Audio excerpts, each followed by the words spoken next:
Assalamualaikum warahmatullahi ta'ala wabarakatuh. Dan salam sejahtera.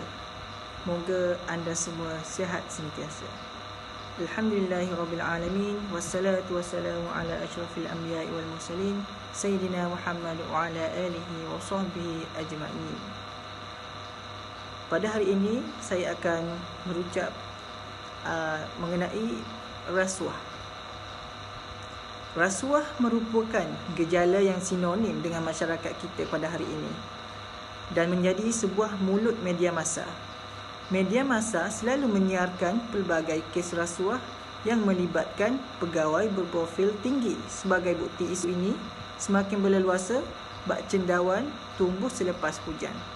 Menurut Transparency International, Indeks Persepsi Rasuah (CPI), Malaysia berada pada tangga ke-50 daripada 175 buah negara pada tahun 2014. Senario ini amat menggemparkan kerana gejala rasuah akan mencemarkan nama baik negara kita. Persoalannya, apakah punca yang menyebabkan gejala rasuah ini berlaku dan bagaimana kita patut menangani isu ini? InsyaAllah hari ini saya akan merungkaikan satu demi satu permasalahan ini. Antara punca berlakunya gejala rasuah termasuklah kurangnya didikan agama dan moral. Semua agama di dunia menyeru perkara yang sama, iaitu mementingkan kebaikan dan melarang kemudaratan. Didikan agama dan moral merupakan pedoman dan panduan kita semasa menempuh belantara kehidupan. Namun demikian, seseorang yang tidak mempunyai iman yang kuat mudah terpengaruh dengan dunia hedonistik yang mementingkan aspek kebendaan semata-mata. Mereka akan leka dengan kekayaan dan mudah terjerumus ke dalam lembah kejahatan dengan mengambil mudah dan mengambil rasuah untuk memenuhi fata morgana diri sendiri. Punca lain yang ketara ialah masalah ketelusan sistem pentadbiran negara kita. Masyarakat menganggap masalah rasuah ini bermaharajalela kerana kerajaan tidak memiliki satu sistem yang telus, terutamanya aspek pemberian tender, kontrak dan projek-projek lain yang menyebabkan ramai pekerja awam mengambil kesempatan daripada kelemahan ini.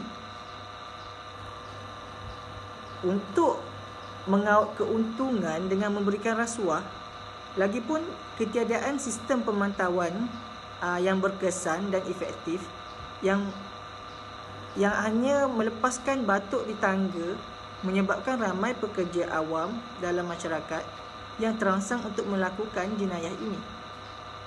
Maka wabak sosial ini telah menular dalam masyarakat kita sehingga dianggap sebagai asam garam kehidupan dan merupakan kebiasaan di negara kita ini. Seperkara lagi, penguasaan undang-undang yang lemah dan sistem perundangan negara kita turut menyumbang kepada penularan gejala rasuah.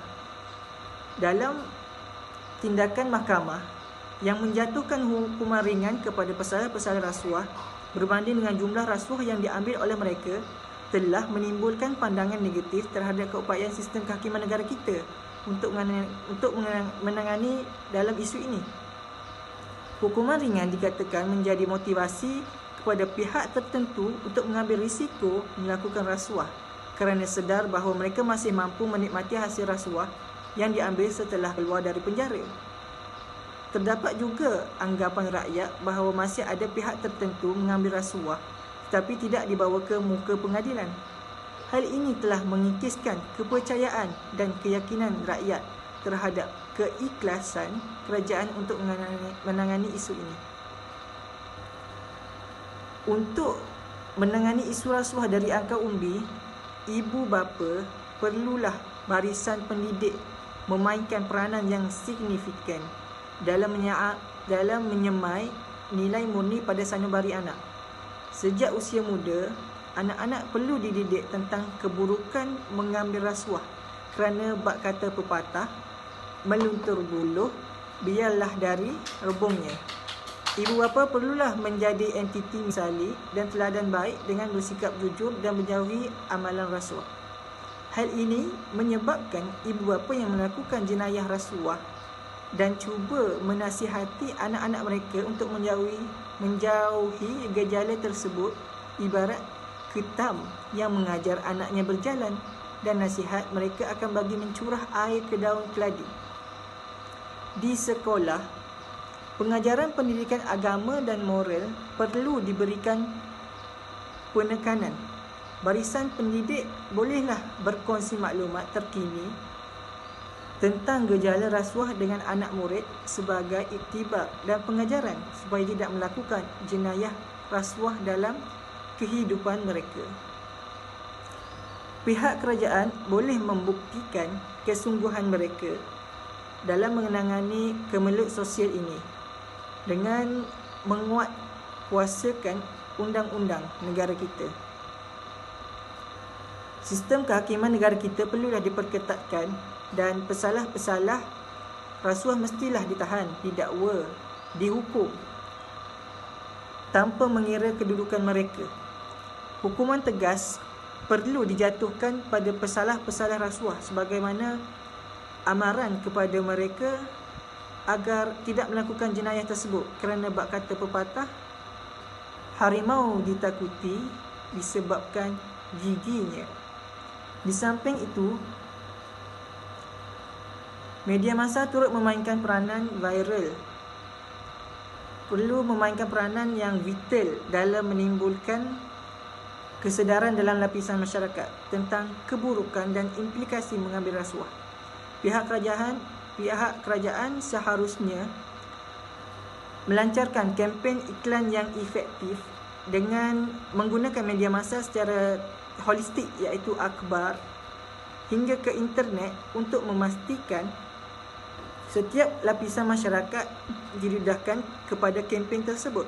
Kempen ini bertujuan untuk memberikan amaran dan peringatan kepada setiap individu tentang hukuman yang akan dihadapi jika mengambil rasuah.